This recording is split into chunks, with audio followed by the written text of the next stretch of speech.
Hey guys, Mike with Manly Mentality here, and continuing my series on testosterone replacement therapy.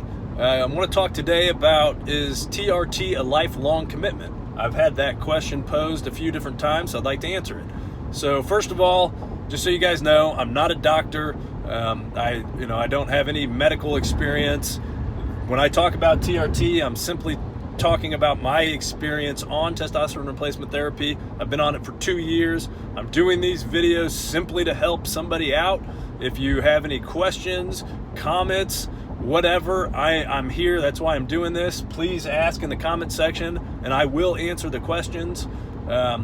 So anyways, back to lifelong commitment. Yes, testosterone replacement therapy is a lifelong commitment. You have to go into it with that mindset that it will be something that you stay on for the rest of your life. If you have a deficiency in testosterone, it's not something that's temporary. I mean, it's a biological reason, factor why, whether you have some blunt force trauma to your testicles or to your brain, whatever the case may be, that is causing your body not to produce the optimal testosterone levels, that's not something that's going to change. The testosterone boosters out there, all that shit, those are just scams. That's all a bunch of bullshit.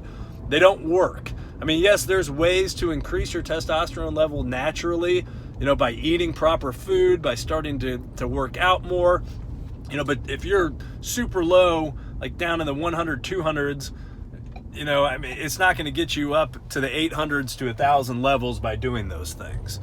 So if you decide that you are, really low, go to a doctor, get tested, and you want to get your levels up.